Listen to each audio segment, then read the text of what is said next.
Hello दोस्तों, आज हम लोग पढ़ेंगे ट्रांसफार्मर।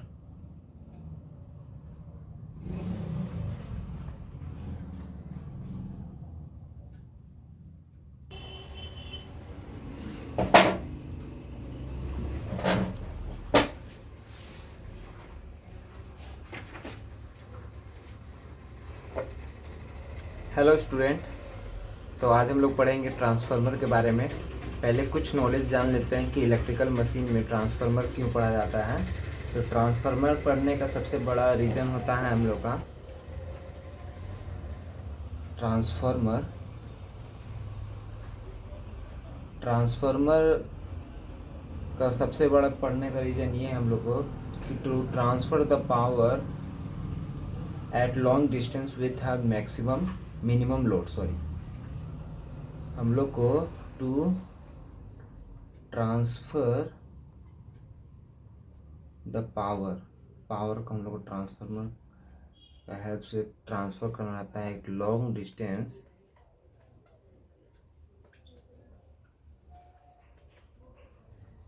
विथ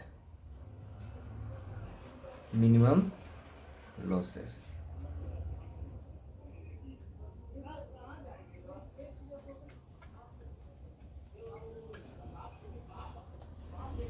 ठीक है।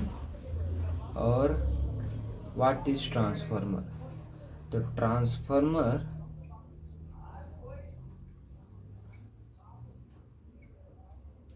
इज अ स्टैटिक डिवाइस, एक स्टैटिक डिवाइस है विच ट्रांसफर द इलेक्ट्रिकल पावर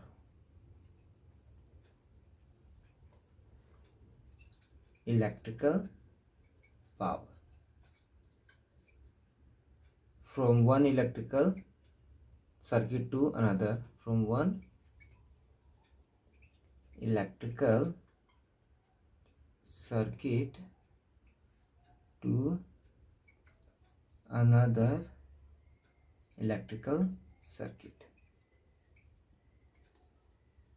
इसलिए हम लोग पढ़ते हैं कि हम लोग को जो सबसे मेन रीज़न है ना कि इसमें हम लोग पढ़ते हैं, ट्रांसफ़र करते हैं पावर को एक इलेक्ट्रिकल सर्किट से दूसरे इलेक्ट्रिकल सर्किट में विथ फ्रीक्वेंसी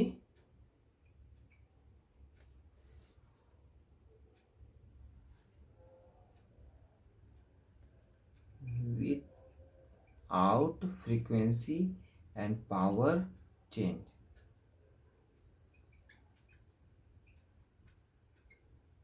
और जितना डिजायर वोल्टेज चाहिए और करंट चाहिए वो हम लोग अब डिजायर जितना वोल्टेज और करंट चाहिए उतना हम लोग ले लेते हैं। इसलिए हम लोग ट्रांसफार्मर को पढ़ना पड़ता है। मैक्सिमम लॉन्ग डिस्टेंस, बहुत लॉन्ग डिस्टेंस रहता है और बहुत मिनिमम लॉसेस हो तो हम लोग ट्रांसफार्मर का हेल्प से हम लोग लॉन्ग डिस्टेंस तक भेज सकते हैं। कोई भी पावर जनरेट होता है कहीं भी, और जहाँ लोड है लॉन्ग डिस्टेंस के लिए भी हम लोग यूज कर सकते हैं, तो उसको बीच में ट्रांसफार्मर का हेल्प से हम लोग करते हैं।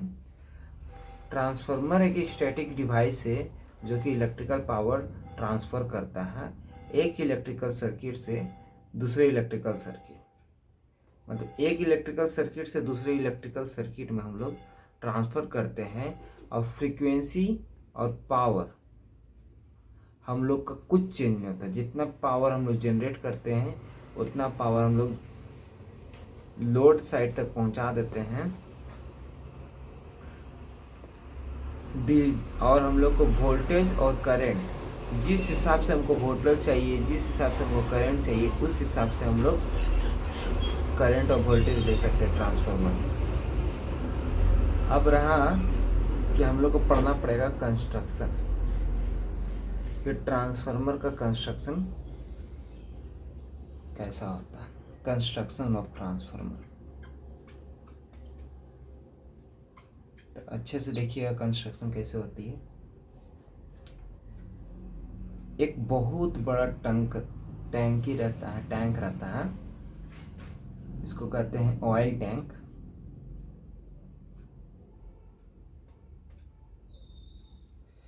इसमें ऑयल भरा हुआ रहता है, इसी में हम लोग इमर्ज कर देते हैं हम लोग अपना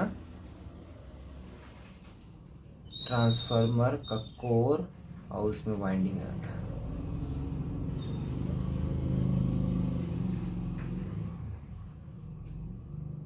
देखिए ये 3 फेज वाइंडिंग है, 3 फेज ट्रांसफार्मर है।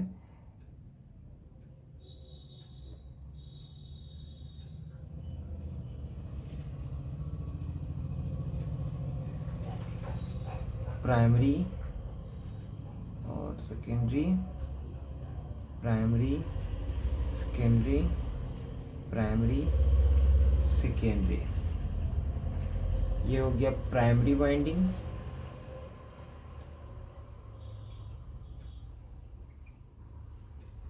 प्राइमरी वाइंडिंग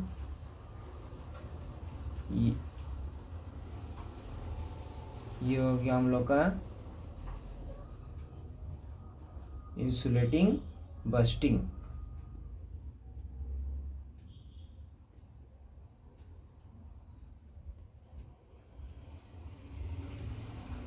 इसी से फिर हम लोग कनेक्शन लेते हैं, ये सबको बोलेंगे insulating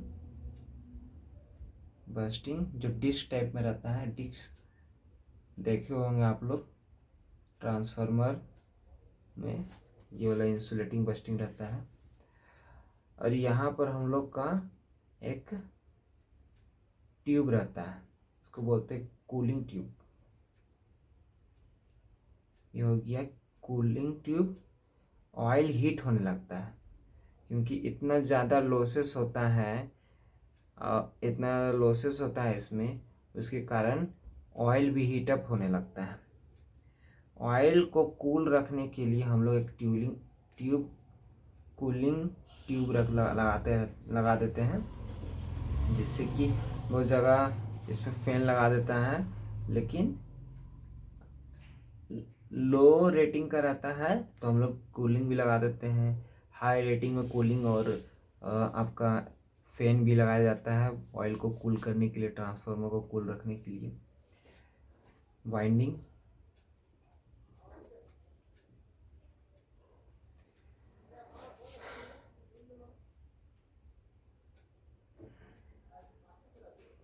secondary winding,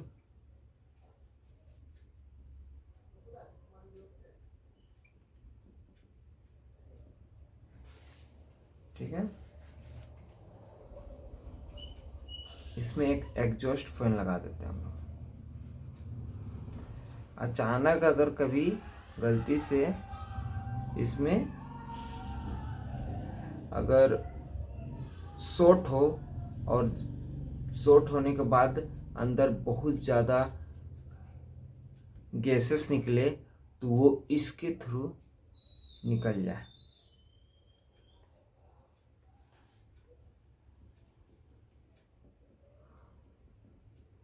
explosion went, कहीं गलती से ब्लास्ट ना हो जाए अंदर, इसलिए वो गैस को निकालने के लिए हम लोग एक्सप्लोजन वेंट भी लगाते हैं। और एक कंजर्वेटर टैंक भी रहता है, हम लोग एक कंजर्वेटर टैंक भी लगाते हैं।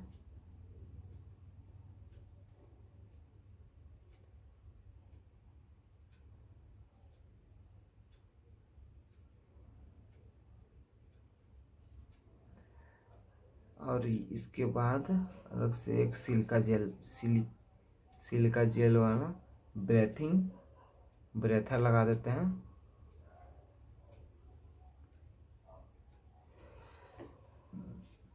ये सिलिका 1/3 इसमें फिल्ड रहता है ऑयल।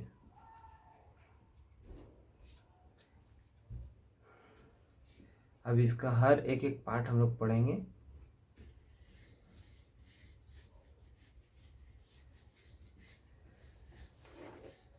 तो what is transformer tank?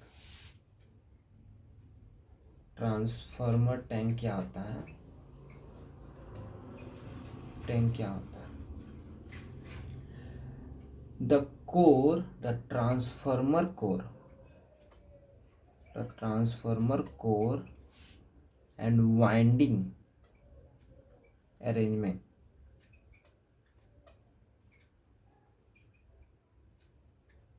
are immersed in a tank जो कि कंटेन करेगा इंसुलेटिंग ऑयल को। ट्रांसफार्मर टैक्स और ये इंसुलेटिंग ऑयल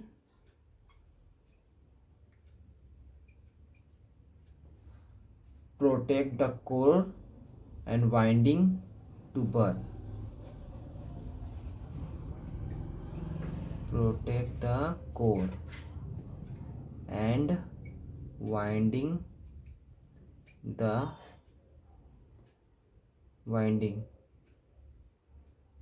बर्न होने से। जब भी ट्रांसफार्मर का वाइंडिंग होता है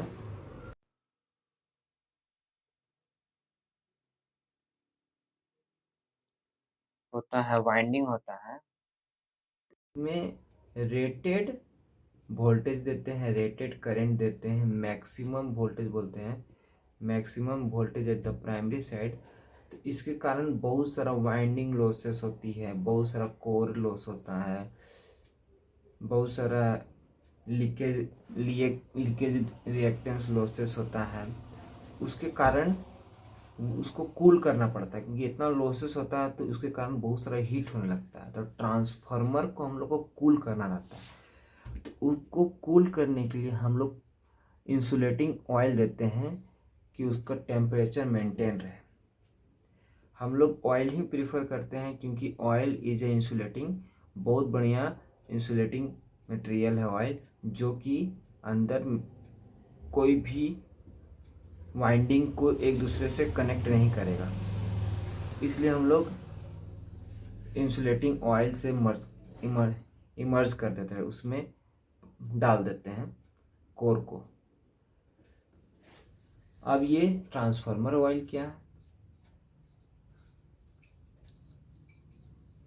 आप लोग को तो लग रहा होगा कि ट्रांसफार्मर ऑयल है क्या। तो ये एक तरह का कुछ करता नहीं है, ये एक तरह का कूलिंग पर्पस के लिए रखे हम लोग। और ये इंसुलेटिंग है, इंसुलेटिंग ऑयल, जो कि कनेक्ट नहीं करेगा।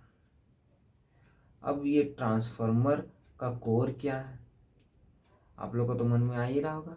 तो ट्रांसफार्मर का कोर क्या है, ट्रांसफार्मर का कोर ये है ना कि ये एक तरह का फेरोमैग्नेटिक मटेरियल। आप लोग को फेरोमैग्नेटिक मटेरियल बता देंगे क्या होता है। फेरोमैग्नेटिक मटेरियल क्या होता है, जो कि फ्लक्स को अपनी और उसका परमेबिलिटी बहुत अच्छा होता है। परमेबिलिटी, फ्लक्स को अपने में समाने का इसमें बहुत अच्छा क्षमता होता है। तो हम लोग ट्रांसफार्मर का कोर ज़्यादातर फेरोमैग्नेटिक मटेरियल का ही बनाते हैं। और ट्रांसफार्मर का कोर जो कि मेनली पर्पस दो के लिए बनाते हैं, कि फ्लक्स को पाथ मिले, इसलिए हम लोग बनाते हैं। और दूसरा है कि हम लोग मैकेनिकली सपोर्ट देना चाहते हैं इंटायर ट्रांसफार्मर को। तो हम लोग transformer core is used for mainly two purpose, for mainly two purpose। पहला पर्पस ये है कि उसको फ्लक्स जो अपने आप में है उसको पाथ मिले फ्लो करने के लिए।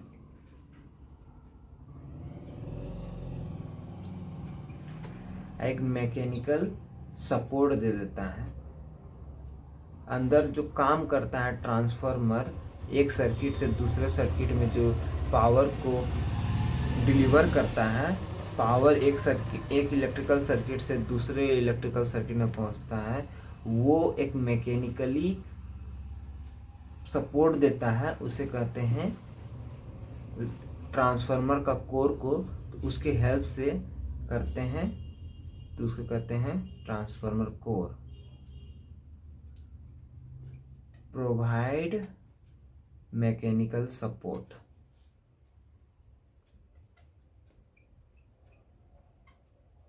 ठीक है, to entire transformer.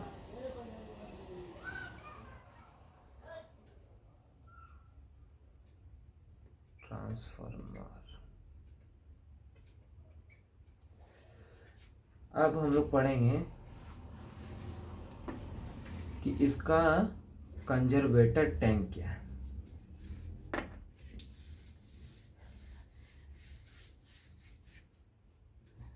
Conservator tank,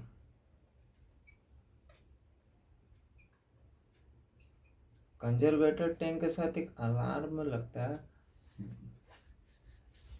उसको बोलते हैं आपका बक्कर्स। अब हम लोग पढ़ते हैं कंजर्वेटर टैंक। तो कंजर्वेटर टैंक जो होता है, इसको स्पेशली बनाया जाता है act as a extra tank. जो एक्स्ट्रा टैंक रहता है ना, इसी में कंजर्वेटर टैंक में जो टंकी फुल होने के बाद एक्स्ट्रा, इसके बाद हम लोग यही टैंक को कनेक्ट कर देते हैं कंजर्वेटर के साथ। ये भी फील्ड होता है, यहाँ से लेकर के ये पूरा कंजर्वेंट टैंक पूरा फील्ड होता है ऑयल से, और 1/3 रहता है। इसका सबसे मेन कारण है क्योंकि जब हीट होता है तो ऑयल एक्सपेंड करता है, ऑयल बढ़ने लगता है। तो वो एक्सपेंड करेगा, अगर टाइटली अगर पैक्ड रहेगा ट्रांसफार्मर तो वो एक्सपेंड करेगा, तो अंदर ज़्यादा प्रेशर क्रिएट करेगा। उसी से बचने के लिए हम लोग कंजर्वेटर टैंक भी यूज करते हैं, और उसमें 1/3 रखते हैं कि, और 1 कुछ खाली रख करके हम लोग टैंक उसमें भर देते हैं, ठीक है। It is design to act as a extra for the transformer oil. It is act as reservoir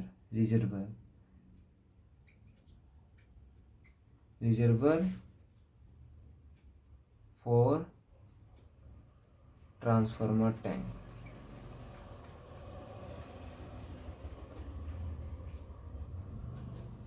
reservoir for transformer oil को रिजर्व करता है। जब हम लोग का लोड बढ़ने लगता है तो लोड करंट भी बढ़ने लगता है हम लोग का। और जब लोड करंट बढ़ने लगता है तो लॉसेस बढ़ने लगता है, क्योंकि कॉपर लॉस हमेशा करंट पर डिपेंड करता है, तो लॉसेस बढ़ने लगता है, जिसके कारण हीट होने लगती है। हीट होने लगती है तो उसको कूल करने के लिए ट्रांसफार्मर को ऑयल हम लोग रखते हैं। ऑयल भी धीरे धीरे इंक्रीज होने लगती है हीट, और ऑयल हीट होने के बाद एक्सपेंड करने लगता है। तो उस एक्सपेंड करने लगता है तो ऑयल अपना लेवल बढ़ाने लगता है, ऑयल का लेवल बढ़ने लगता है। तो हम लोग लोड, इसका मतलब लोड लगाते हैं तो इंक्रीज करता है, ऑयल एक्सपेंड करने लगता है, इसके कारण ऑयल का लेवल भी बढ़ने लगता है। और जब हम लोग का लोड डिक्रीज होने लगता है तो ऑयल कॉम्प्रेस्ड होने लगता है,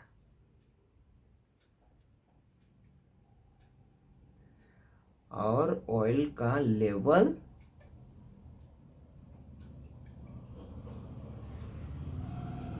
डिक्रीज होने लगता है, ठीक है, समझ में आ रहा होगा। तो इसका मेन फंक्शन ये है कंजर्वेटर टैंक का,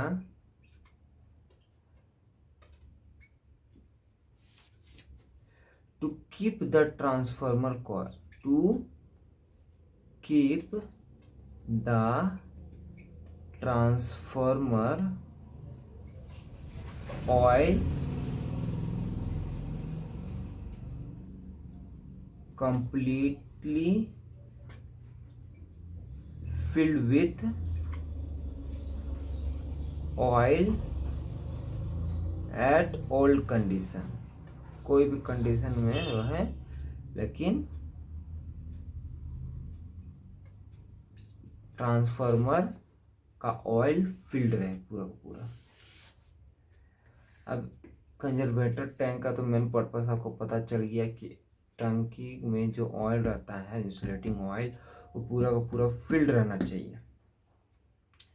और फिल्ड तो रहना चाहिए, और दूसरा मेन पर्पस ये है कि अगर लोड बढ़ता है तो करंट बढ़ने लगता है, करंट का सप्लाई ज़्यादा मांगने लगता है, और उसमें कॉपर लॉस बढ़ने लगता है। उसके कारण हीट होने लगता है ट्रांसफार्मर। उसको कूल करने के लिए हम लोग ऑयल, इंसुलेटिंग ऑयल यूज़ करते हैं। तो वो जब ऑयल हीट होने लगता है तो अपने आप में एक्सपेंड होने लगता है, बढ़ने लगता है, उसका लेवल बढ़ने लगता है। तो वो टंकी में एक लेवल, टंकी फुल रहता है और वो एक्सपेंड करेगा, तो वो चाहेगा कि उससे निकल लें, इसलिए हम लोग कंजर्वेटर टैंक के थ्रू उसे एक्सपेंड होने देते हैं। अब हम लोग पढ़ेंगे ब्रीथर। ब्रीथर क्या होता है, व्हाट इज ब्रीथर? तो ब्रीथर मतलब होता है when load change the losses और heat also changes due to oil level. जब भी लोडेड हम लोग यूज करते हैं, लोड,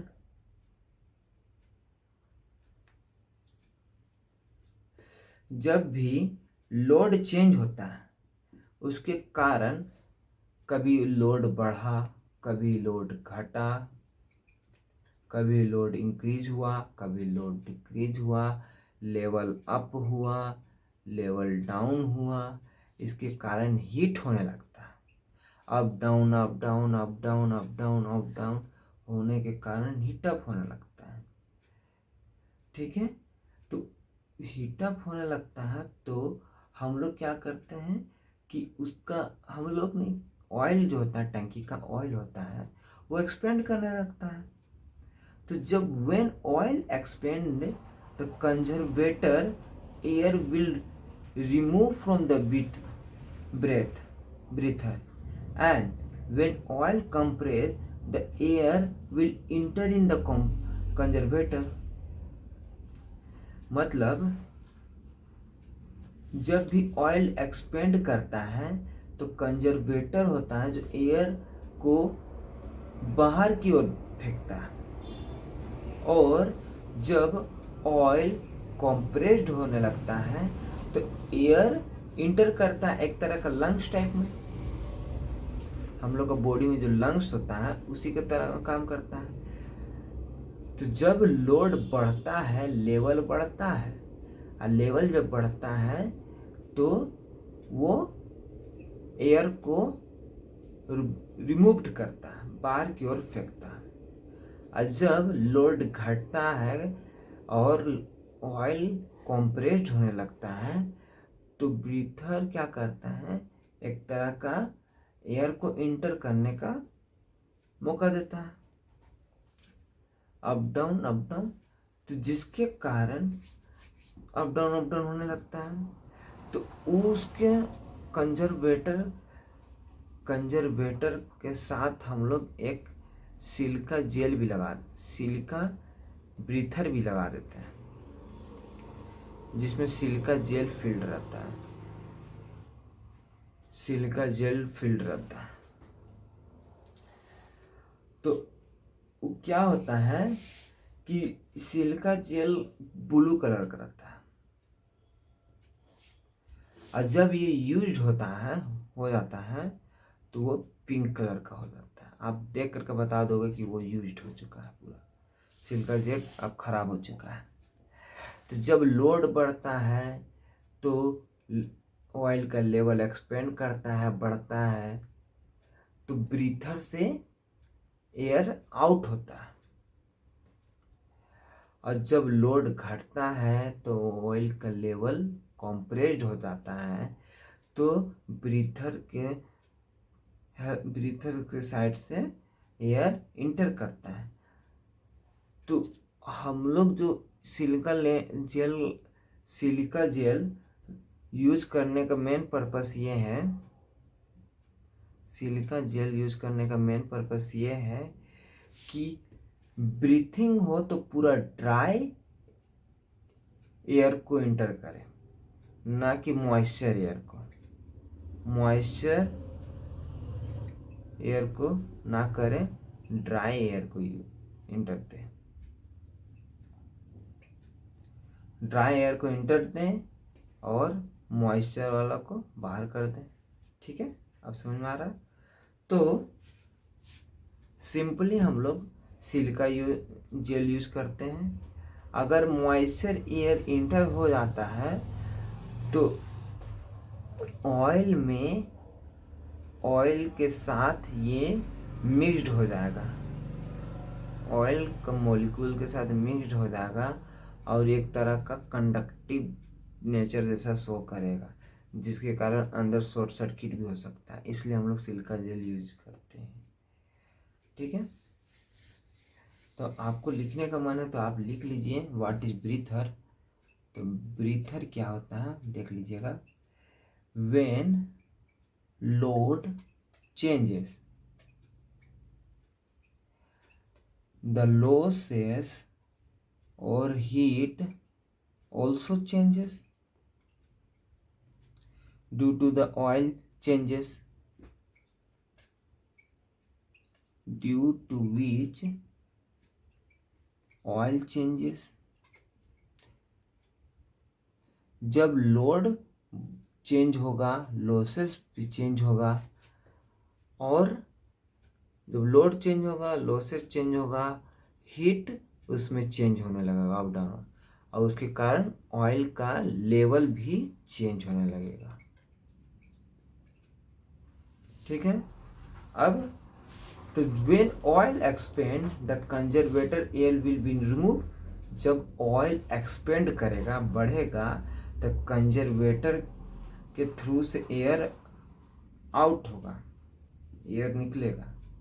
व्हेन ऑयल एक्सपेंड, जब ऑयल एक्सपेंड करेगा द कंजर्वेटर से एयर जो होता है वो रिमूव्ड होगा फ्रॉम द ब्रीथर के through. And when oil compressed, जब ऑयल कॉम्प्रेस्ड होगा तो from air will be inter from the breather, breather के साइड से होगा। अब एक सिलिका जेल के बारे में लिख दीजिए। सिलिका जेल क्या करता है, ऑब्जर्व करता है मॉइस्चर को और इंटर देता है ड्राई एयर को। और सिलिका जेल ब्लू कलर का होता है, यूज्ड होने के बाद पिंक कलर का हो जाता है। ठीक है, अब हम लोग पढ़ेंगे cooling tube.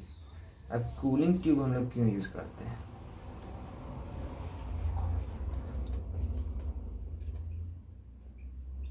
Cooling tube in a transformer heater, in a transformer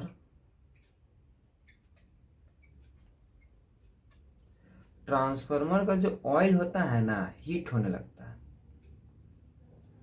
और हीट होने लगता है, लोड बढ़ता है तो करंट भी बढ़ता है, उसके कारण लॉसेस बढ़ता है, लॉसेस बढ़ता है, लोड गिरता है, करंट गिरता है, लॉसेस भी गिरता है, अप डाउन होता रहता है। उसके कारण हीट भी अप डाउन होता है, इसके कारण हीट भी बढ़ने लगता है। अब उसके कारण ऑयल में हीट होने लगता है, ऑयल एक्सपेंड होने लगता है, कॉम्प्रेस्ड होने लगता है। तो इस ऑयल जो हीट हो गया है उसको हम